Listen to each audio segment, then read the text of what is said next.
So that was recruiters contacting you. Okay.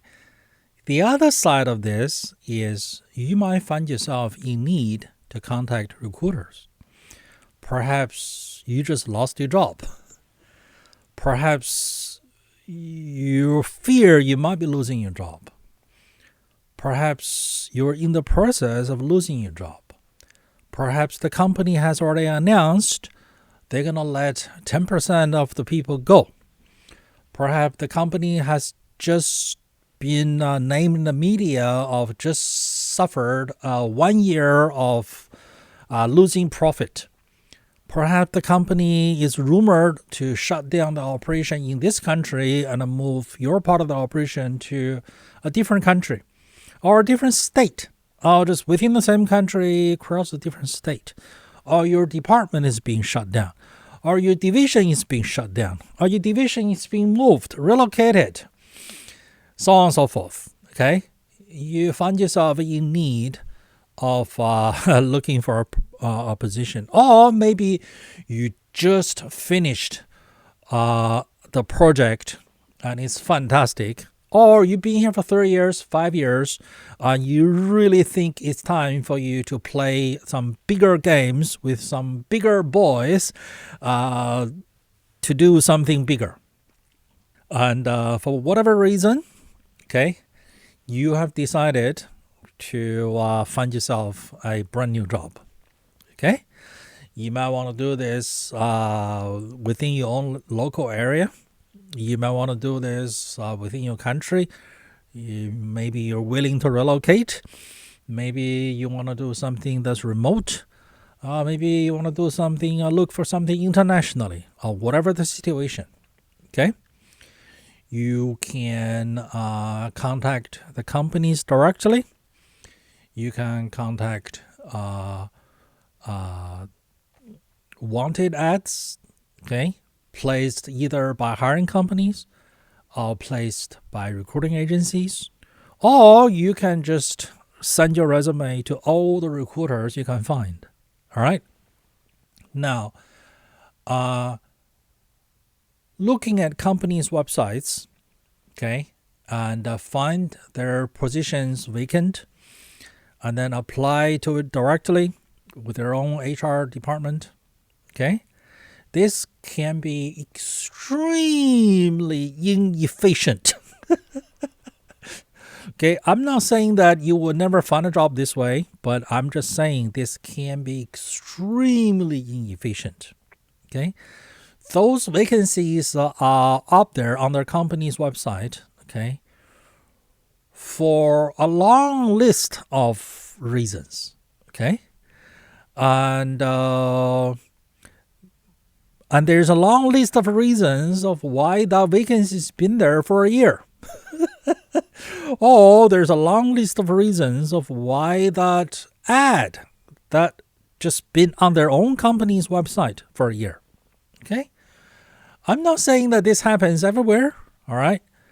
But let's just say I have had HR professionals in my leadership seminar classes and are telling me that upper management made her go through the motion of interviewing outside candidates, okay, only to hire someone from within and wasting her time. She just sat there and said to me, total waste of my time.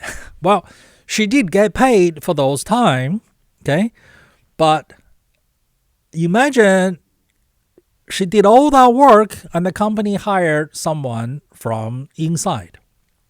Now, it would be nice, okay, if the company in the end found someone inside and realized this person is a good fit, or this person didn't know there's a vacancy here, or what have you. But often, okay, the candidate is already chosen. The company is just going through the formalities of interviewing outside people. And was still, okay, the candidate who is already chosen is the boss's son. I'm not saying that this is going to happen in every company, but,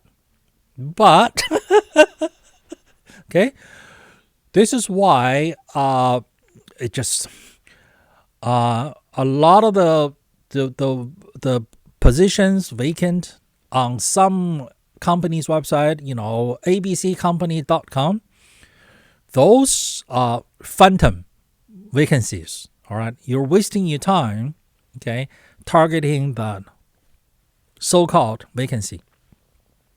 Okay, or you could look on the newspaper, or you could look on some whatever website like monster.com or linkedin.com, okay, and you found some vacancy, and then you apply to it, all right, and especially if it's a vacancy posted by a recruiting agency.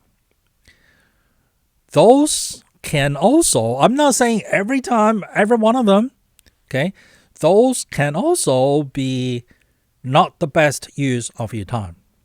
Okay? Why? Well, this is happening less and less now because of LinkedIn. LinkedIn is just a giant database of all the candidates out there for recruiters to search through. Before LinkedIn, okay, before any of these job hunting websites facilitating the transaction between employer, employee, and a recruiter, okay, how did recruiters gather a big database of candidates? They put up the imaginary position, okay? This sort of projects, this sort of a position, this sort of salary would need this sort of candidate, okay? It just reads, it's just perfect, ideal, right? It will just attract the ideal candidates. And then when you call, they will say, oh, that position has been filled, all right? It's the same bait and switch with used car dealerships, all right? They need to attract buyers. So they put an ad of a vehicle, even with a picture, okay? Used car, 3 years old, low miles, okay? Priced to move, okay? I make a call. And when you call, they say, oh yeah, it's right here. It's still here. Oh, I had 2 people looking at it yesterday, but I'm looking at it right now. It's right here. You better get here in an hour. I'm looking at it. It's still here. I can see it. Yeah. So you hang on the phone, you drive like mad, you get there, and then he can't find it. Where is it? Where is it? And he asks around. And people say, oh, it was sold early this morning. That car never existed. Okay? He created that car to attract you to get there. And then he'll say, oh, yeah, but let me show you the other 200 cars we have here. What about this one? What about this one? What about this one? What about this one? Hoping that you will fall in love with one of the other 200 cars they have on the lot. Okay? So recruiters, okay, do the same. Less so today, but more so years ago. To attract candidates, to collect resumes, so they have something they can present to hiring managers. Okay? It's only fair game. Okay? Now, you have nothing to lose if you just submitted your resume, okay, to those positions. And you could even talk to them on the phone. Okay? But if you traveled to their office for an interview, and then if you traveled, then that's time out of your time, traveling. But if it's a video interview, then it's just all good practice. Okay? Now, I saved the best for last. Okay? The most efficient, okay, method for you to turn the recruiters to work for you is you send your generic resume with a generic cover letter to all the recruiting agencies that you can find. All right? Be it in your town, in your state, okay? Or if you're planning on moving cross country from Los Angeles to New York, then you want to find all the recruiting agencies in New York who would work with your industry and your profession. Okay? And you could easily gather 200 recruiting agencies. All you need is their one email address. That's all you need. And then you just send all of them your generic resume and your generic cover letter. In it, you're going to say, in the cover letter, you're going to say, I'm a professional with this degree, that degree, and this many years of experience, okay? And I'm looking for this sort of a profession in this sort of a company, in this sort of town. And just shoot it off, okay? And let it rip. Okay? All you need to do is to work on gathering 200 recruiters' email addresses and then send out 200 emails, just copy and paste, okay? And if you're using Gmail might stop you after you send 10 emails. So you might take 10 days at 10 emails per day to shoot off 100 emails, 200 emails, okay? Or you may want to pay Google $10 a month so you can send out identical emails, 10, 20 a day. And then you just sit tight and wait for the phone to ring. Wait for them to contact you. Okay? This is the most efficient, most effective use of your time. All right? And let them do all the work. Okay? And you will get 90%, percent of them coming back with, got your email. We don't have anything for you right now. 10% of them will come back with, hey, we got something here, okay? So you send out 200 emails, all right? 20 of them come back with, we got something here, okay? Out of that 20, okay, you might reject 10. Oh, that's a mismatch. And out of the 10, there might be possibilities, and you email them back or talk to them, all right? And then 5 of them, you get on the face-to-face interview, and then 3 of them, you get to interview with the employer. Maybe just over video in today's technology. And in 3 months, you're starting your brand new job. Okay?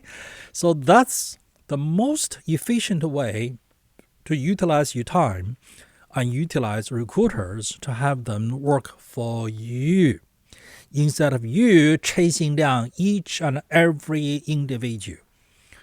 All right? This is the same as governmental agencies, a large corporation putting out a bid. Here's the government, transportation. We want to build a bridge across this river. Okay, we have this much budget. We want the bridge to be able to carry pedestrian, bicycle, and cars, and trucks, and trains. So engineering companies, please send in your bid. Okay? Or the Navy wants to build a ship. NASA wants to build some parts. Remember, NASA, the spacecraft, every part is built by the lowest bidder. I didn't say that, okay? The astronaut who was up there, they said that. So have them work for you. Turn the table on them, okay? Don't waste your time chasing them around. Have them chase you, okay? And then 90% of them, they don't have anything for you today, okay? And then what's going to happen is for the next 10 years, they will be emailing you with something, okay? You want to have this going on an ongoing basis, okay? You want them to constantly contact you, okay? About the possibilities, about something, all right? That's how you put yourself in the position of strength in terms of your career advancement, in terms of your relationship with your current employer. All right. Now, let's have some fun talking about salary negotiations can be fun. Okay, depends on where you live. But in most parts of the US, for example, in many states, okay, it's becoming more and more illegal for the recruiter to ask you how much money you are currently making on your current job. Let me say it again. In more and more parts of the US and also the West, it's becoming illegal, not legal, okay, for the recruiter to ask you how much money you're making right now. Legally speaking, they cannot ask, all right? It's one of those illegal job interview questions. But, okay, it's perfectly legal for you to come out and say it, right? But should you come out and say it? Okay, that's the part of the negotiation, all right? So quite often, the recruiter will ask you, okay, instead of asking you how much money you're making right now, they'll ask you how much money you want to make, all right? They'll ask you, the term is, what is your compensation expectation? Okay, what is your salary expectation? And naturally, okay, you want to know, you're going to ask, how much does the job pay? Okay, sometimes the recruiter doesn't want to answer. Okay, he wants to know how much you want to get paid. Sometimes the hiring company doesn't tell the recruiter. Sometimes the hiring company doesn't know because they don't know the situation on the market. All right? Salary is no different from the price of anything else, all right, on the market. Right after Thanksgiving, the frozen turkey in the supermarket that has not been sold, okay, their prices will just drop. Okay, makes sense, all right? What about after July 4th? Okay, all the fireworks that have not been sold, all right? And depends on the economy. It can be a employer's market, or it can be the candidate's market. Is this the bull market or the bear market for the hiring company or for the candidates? All right. So tech sector is booming. All right. So all the tech workers are demanding, getting bigger and fatter salaries. All right. Now, tech sector is facing a giant downturn, all right? All the big tech companies are firing them by the thousands, tens of thousands, okay? This company fired 10%, that company fired 20%, okay? Now, all of a sudden, the prices for salaries is depressed. And also, this can be local, okay? If all the three tech companies are firing 10% of their tech workers, and all three companies just so happen to be in the Bay Area, okay, then the salary for the tech workers in the Bay Area is taking a dip. So is housing, okay? But if you're willing to move cross country to the East Coast, to the Midwest, to Texas, okay, the salary over there for the same position, same job, same industry, same profession may have not changed. Okay? So all of this are taken into consideration. And also, the recruiting agency's commission is a percentage of your final negotiated salary. So It is in the recruiter's interest to get you as high of a salary as possible. Okay? Let that sink in. Let that sink in. Of course, the commission is split between the guy who talked to the hiring manager and then the guy who talked to you. Okay? And there might be a 50-50, 60-40, whatever. That's their internal arrangement. Okay? But their overall commission they're getting from the hiring company is a percentage of your finalized, negotiated final salary. All right? So the more money you're getting, the more money they're getting. However, if there are 3 identical candidates and they are all just as good, okay, who do you think the employer is going to decide on? It's the candidate who demanded the least amount of money. But if you're a hotshot, okay, your skill is the best, okay, then you can afford to demand the highest amount of money. So once again, can you see why it's to your benefit to looking for a job while you are happily and gainfully employed? You're not desperate. Okay? Imagine you're job hunting while unemployed. You're counting, my savings. How many more weeks? How many more days? Okay? Will I be kicked out of this apartment? My car will be repoed. Okay? The house is getting foreclosed. Okay? Gonna have to move back with mom and dad. Have to move back, okay, with the in-laws. You'll be getting more and more desperate if you need a job, if you're unemployed. But if you're happily and gainfully employed, okay, you can negotiate from the position of strength. All right? So they ask you,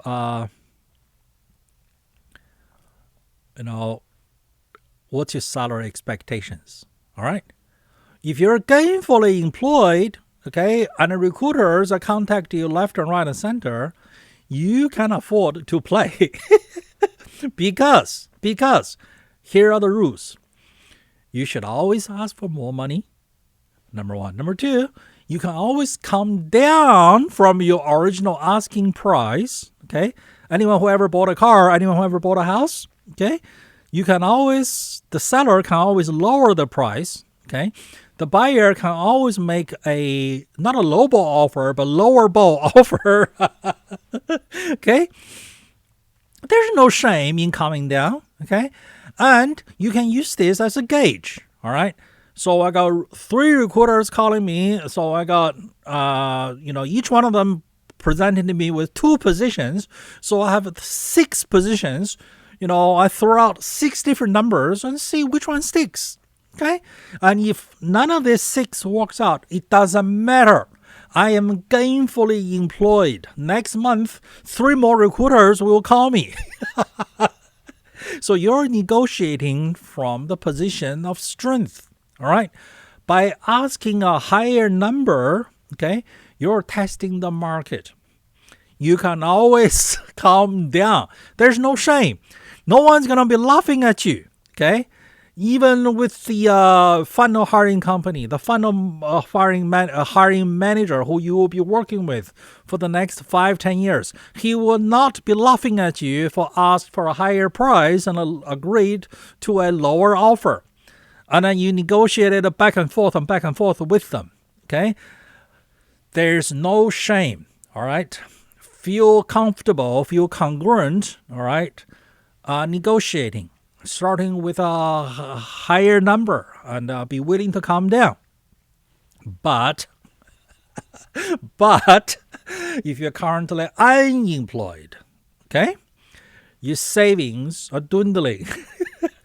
It's end of the month. You need to pay mortgage. You need to pay rent. car payment. Okay, you got children. Okay, they need to see a dentist. Okay, your kids are sick. Okay, you got aging parents. All right, you're becoming more and more desperate. Then you're not negotiating from the position of strength. You might be more likely to be forced to accept a lower offer and not to counter as much. All right. So it's a complete fair game. Okay. Sometimes the hiring company doesn't know what the market price is out there in this town, this month, this year, for this position, for this combined of skill sets that you have. They don't know. All right.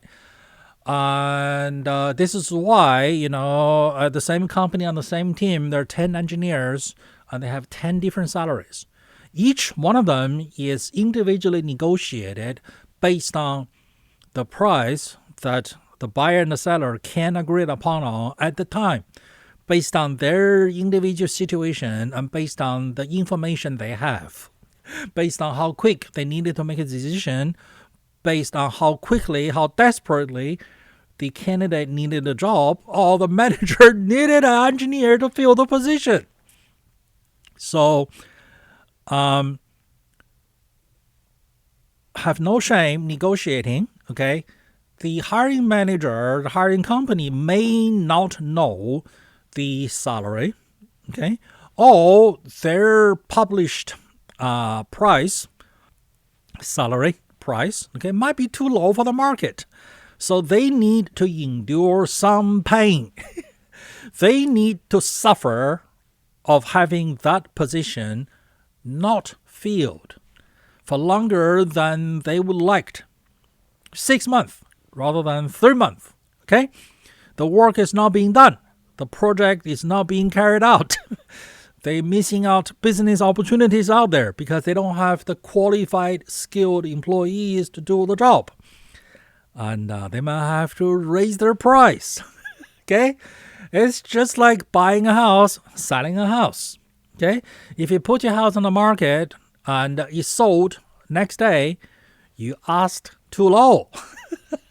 If you put your house on the market, it's sat there for a year, nobody came to see it, you asked too high. Okay? You need to calibrate. You need to adjust. Okay? And the recruiter, all right, he wants to fill the position as quickly as possible for as high of a price as possible, and his commission is based on whatever you can finally negotiate and get. Okay? So it's a three-way negotiation. All right? And in the recruiting business, everybody is a used car salesman. Everybody is a used car salesman. Okay? The hiring company has information they will not disclose to the recruiter. They will not disclose to the candidate. All right? The recruiter has information they will not disclose to the hiring manager. They have information about you they will not disclose to the hiring manager. Or they will disclose to the hiring manager later. The recruiter, okay, has information about the hiring company they will not disclose to you. Or not now, maybe later. And you do the same. You do the same, okay? What do you think we mean by when we say polish up the resume? What do we mean by when we say polish up the resume? Okay? So you do the same, all right? You're selling a used car, all right? So you give the used car a nice polish. The transmission, I'm not sure. Okay? So you do the same, okay? They're going to ask you, are you working with other agencies? Okay? Are you working other job offers? It's up to you to weigh in the benefit, the pros and cons, okay? Should you tell them that you're working with other agencies, other hiring managers? Or should you not tell them you're working with other agencies and other hiring managers? Okay. What's the pros and cons to you? You don't know. Or maybe you do know. Okay. So if they heard that you're working with other agencies, okay, are they going to drop you like a hot potato? Or are they going to increase the price on you? Okay. Now, should you tell all the other agencies that you're working with all the other agencies, or you should tell some of them that this and some of them that? It's all part of the negotiation. It's all fair game. Okay. It's all like you're going to buy a used car. Okay. You go and spend a weekend, okay, going to 10 dealerships to buy a used car. You're going to tell each and every dealership about you're working with all the other dealerships or individual sellers? That's entirely up to you. Okay? You might want to tell this dealership about, oh, you know what, sir, I'm working with another dealership, exact same model, exact same year, exact mileage, exact same color. Now you just put him on the back foot because he knows there's a perfect competitor. All right. What about color? He's gonna ask you. Okay. And he's gonna say, is your wife gonna like that color?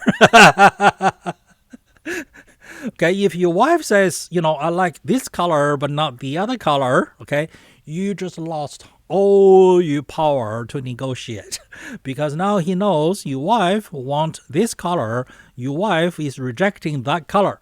So he's not going to come down with his price. Okay? So all of this come into play, okay? It's all fair play.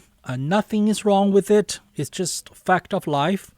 It's the same thing with buying a house, buying a car, okay, and looking for a job.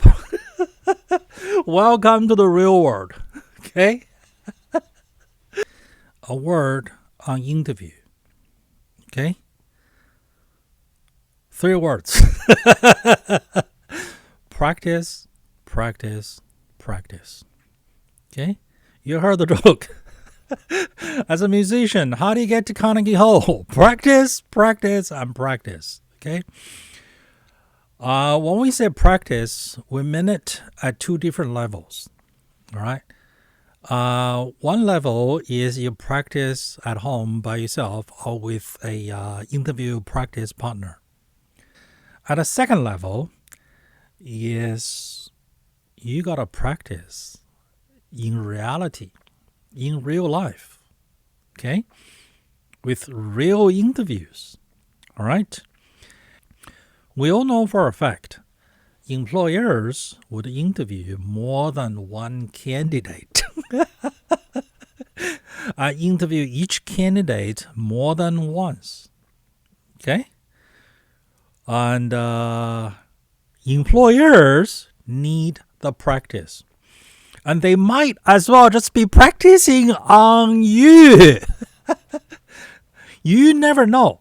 That hiring manager might be hiring someone for the very first time. Okay? That hiring manager might be interviewing candidates for the very first time. In my leadership seminars, I came upon so many first-time brand new managers. Hey, the first time they're brand new. That's why they come to my seminars. Okay? And they will tell me, never hired anyone. Scared. What do I do? Okay? So they need the practice. So do you. Okay? Unless you're an extremely seasoned technology professional. Okay? You change job every 6 months and you only do contract work. And for each contract work, you might have to talk to 10 possible employers, okay? You're just turning them down, okay? If you are new to the job market, Okay, if you are recently out of university, okay, within the last 5 years, or you've been with the same employer for the longest time, okay, you haven't attended a interview for a long time, or was still, okay, you're a seasoned corporate citizen, okay, you spent the past 10 years with the same employer, all right, you have interviewed, hired, okay, plenty people, everyone on your team is someone you hired, but you haven't went for job hunting for 10 years, for 20 years, okay? You're used to this side of the table and you're rusty sitting on the other side of the table. You need the practice, okay? So any half opportunity to get interviewed by either a recruiter or a hiring company, go for it, okay? View it as practice so you wouldn't be tense, all right? Just practice, just playing with them, okay? Think of it as you're wasting their time, okay? Some of them are using you as the sacrificial lamb, okay? Yes, recruiters, okay, just like real estate agents, all right? So you and your wife, okay, want to buy a house, all right? So you do your preliminary, all right? You go and you meet a real estate agent, and he's going to show you 3 houses, okay? He already know which one you're going to like. He has been an agent in this neighborhood for 30 years. He already know which one you're going to like. All right. So he has a sequence of showing them to you, not because it's the easiest route to drive you around, but he's building yourself up. He's going to show you the one that you don't like so much first. And then he's going to show you the second one that you also don't like. And he's going to save the best for last. And you walk in there, you're going to go, this is a dynamite. And your wife is happy, okay? And the realtor is going to show you the house, the garage, and he's going to show your wife the bathroom and then the kitchen. It's been fully renovated, okay? It's beautiful. It's a dynamite. And your wife likes it. She's happy, okay? And she's holding on to your hand, okay? And while she's happy, okay, her heart is pumping. And the realtor says to you in front of your wife, sir, don't you think this house, compared to the other 2 houses, is worth $50 more? What he meant to say is $50 more a month for 30 years. But he's not going to say it's $50,000 more or $100,000 more. He's going to say $50 more, meaning $50 more a month. Okay? And you've been put up. You're just going to have to say, because your wife is holding your hand, you're just going to have to say, yes, this is worth $50 more. And recruiters are doing the same. All right? So it comes down to the final 3 candidates. Recruiters have some idea which one has a higher chance, more likely, which one has a lower chance. But he's not going to tell you you're the one with a higher chance or you're the one with a lower chance, because you don't know anything about the other 2, okay? And he needs you to go to the interview and then do your best. Give them your best performance, all right? So grab this golden opportunity, all right? Give them your best. See what happens, okay? You never know. You might be the sacrificial lamb, okay? Or you might really be his best out of his 3. You never know. So give it all you got, okay?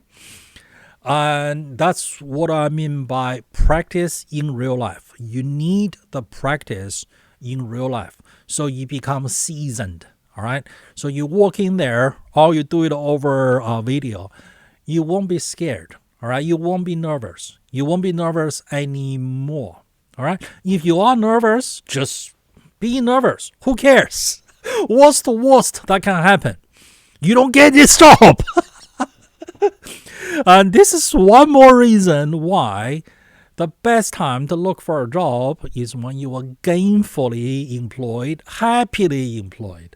The worst time to look for a job is when you are unemployed. You just got fired. You're angry. And your savings are dwindling. Okay? So the other meaning when we say practice, we mean practice at home. Okay? Be it you're new to the job market, you're relatively young, okay, recently out of university, or you haven't been interviewed for a long time. Even if you've been a manager interviewing other people, okay. By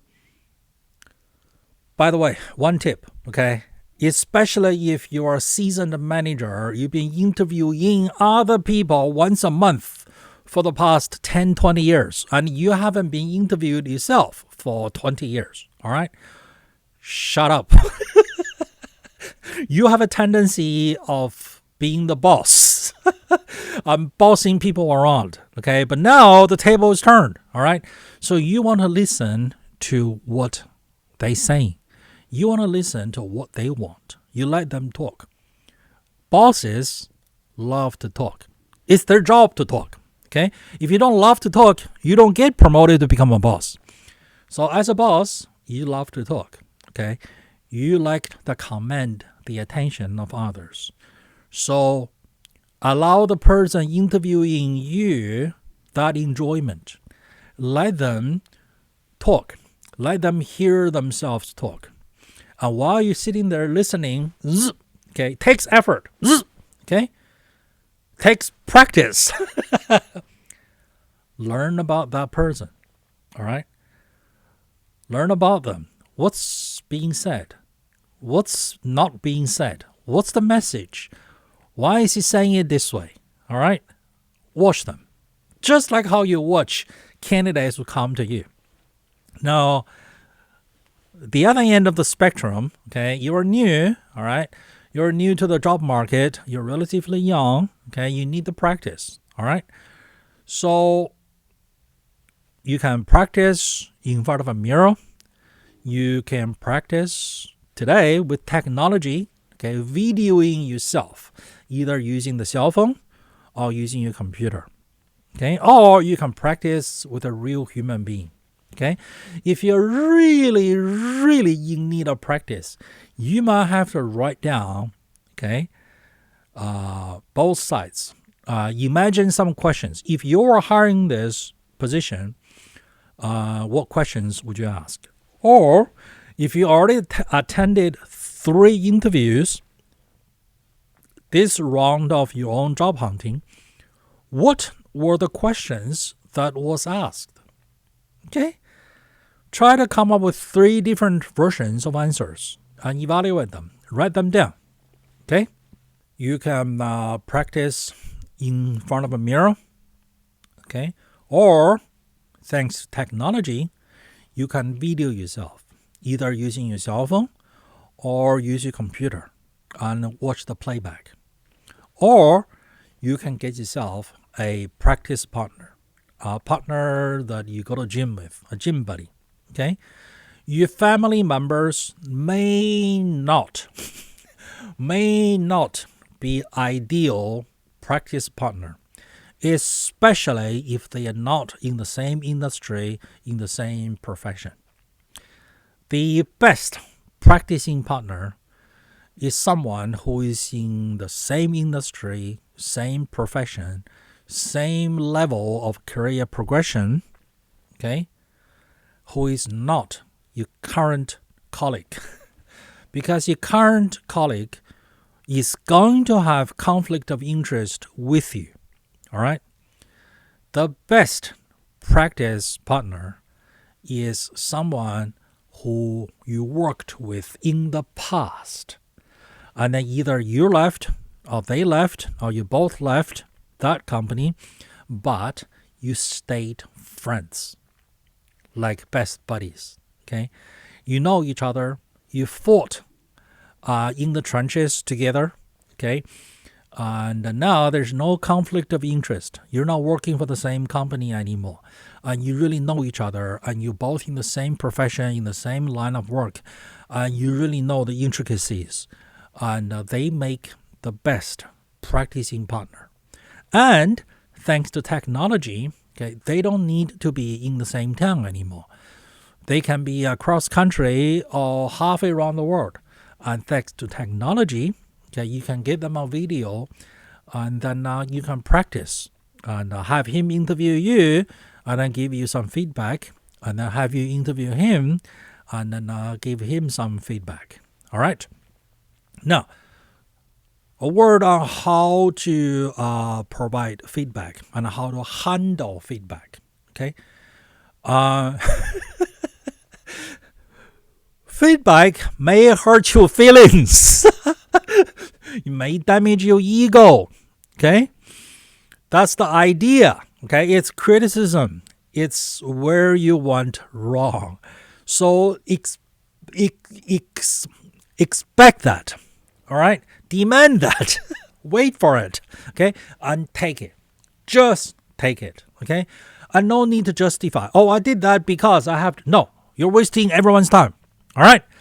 When you hear feedback, okay, which is always criticism, negative, okay, just take it and think about how this suggestion, if you implement it, can make your life better in the long run. Okay.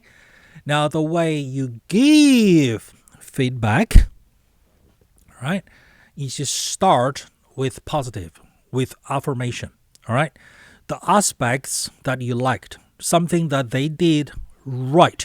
What did we do right? And what do I like about what you did? All right. And then I suggest, I'm wondering, I think, right, next time, instead of doing what you did, okay, I recommend you should do, okay, not this, but that, this new thing. My reason being, my concern being, I think that thing you did, okay, is going to harm you X, Y, Z. And the new thing I'm recommending is going to help you X, Y, Z. All right? So that's how you give feedback. You want to soften the blow. You want to make it sound like you are trying to help them. This is trying to help them, okay? Even if your intention is to help them, it can be perceived accidentally as you just want to hurt my feelings. You want to avoid that as much as possible. This is why you always start with something affirming, okay? Something they did that you liked, okay?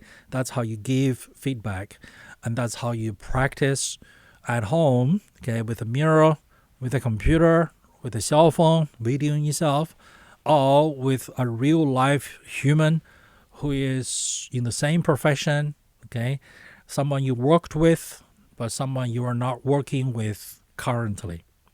All right? And also go out there, live practice with recruiters, with hiring companies, okay? Even if something you know you got zero chance, all right? Use them for practice, okay? A recruiter may send you as a sacrificial lamb. You can return the compliment and use them as a sacrificial lamb for your practice. Just like going out to buy a car. Just like going out there to buy a house, okay? And if the neighbor's house is on the market for sale, open house on Saturday, okay? Should you go in there and take a look? Absolutely you should. You want to know the housing market of where you live, okay? Even if you're renting here, you want to know the area, you want to know the neighborhood, okay? In case you want to buy a house in this area. Make sense? So, to sum the whole thing up, okay? You should always have options so you can be flexible, okay? So your boss knows, all right, you are not scared of losing this job. And also, on the job, you should always look for the kind of work, the kind of tasks, the kind of projects that will make your resume look better and better all the time. All right? You should not just be doing the task, another dollar for another day. Okay? You should always be looking for opportunities to advance your career, to learn things you have not done before, you don't know before. Okay? To do tasks you've never done before. All of this will broaden your horizon, make you more employable. Okay? You should utilize your current employer, the corporation, as a vehicle for you to learn and get paid learning. All right? You're working for them. You're helping them to make a profit. And at the same time, not only are you getting paid your current salary, you're also utilizing your current employment, your current employer as a university, as an educational institution, as on-the-job training, all right, to learn as much as you can, as fast as you can, without having to pay a tuition. And not only you don't have to pay for a tuition, you get paid with a big, fat salary. And employers, they like it. They respect you. Okay? Employers in this knowledge-based economy, they don't like and they have no respect for employees with a mindset of another dollar, another day. Okay, I don't want to do anything different. I don't want to learn anything new. All right? Those employees get no respect. Okay, and now if they have no options elsewhere, okay, they really need this job, they get even less respect from their employers, and then the employers would essentially take advantage of them and abuse them. Okay, employers would find within legal parameters, they will find ways to abuse this sort of employees. But if you're constantly advancing yourself and making yourself more valuable to the company, as well as more marketable out there, all right, you're getting approached by poachers, other companies, competitors, and recruiters. Okay, you will gain respect from your current boss. You will get better treatment, and you'll be negotiating whatever from position of strength. All right, say asking for a pay increase, asking the company to send you to a training course. And during the 1 week of you on the training course, the company is paying you salary. And the company is paying the $5,000 training course tuition. And then with what you learn from the training course, you can help the company. And also, it looks great on your resume. Okay? That's the situation you want to put yourself in. And think about it. If you're the employer, okay, you have a fast learning, self-motivated, fast advancing employee, and then you heard that recruiters and your competitors down the street are trying to poach him, wouldn't you feel he's more valuable to you? Yeah? By the way, employers, okay, business owners, they know their competitors, not only their competitors trying to steal their customers, okay? Their competitors are also trying to steal their employees. Not their lazy employees, but their best employees. All employers are constantly at risk of having their best employees stolen. Okay? I once lived many years, 20 years ago, in an apartment complex, okay, in Omaha, Nebraska. And then one day I heard their best maintenance guy was stolen by the competing apartment complex across the street. And because it's across the street, okay, I just went across the street, and I found the guy who used to work here. I'm very friendly with the repair guy. So I asked him, what happened? He said, this new place, their regular repair guy was stolen. So they just came across the street, all right, standing in the middle of the parking lot and said, who is the head of the maintenance? And then the head of maintenance showed up. And then they just said, how much money are they paying you? All right, come work for us. We'll pay you more. So they negotiated a more, whatever percentage more, right there on the spot. And then the next day, he started across the street. Got himself a higher paying job, okay? Essentially doing the same thing across the street. So it's the same location. Things like that happen, okay? So would you like to make yourself not valuable by your current employer and not being approached, being poached by your current employer's competitor and gaining disrespect from your current colleagues, your family, and your current boss, okay? Having your current boss taking advantage of you? Or would you rather turn the table, okay? Be the chaste, okay? Be the hotshot employee with good skills and good ethic, okay?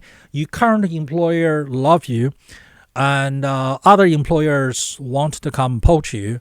And even if you leave, your current employer will stay friends at a professional level, okay? Because this is business networking.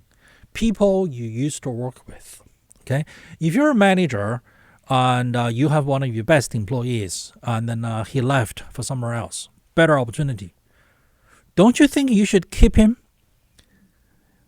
as a lifelong friend?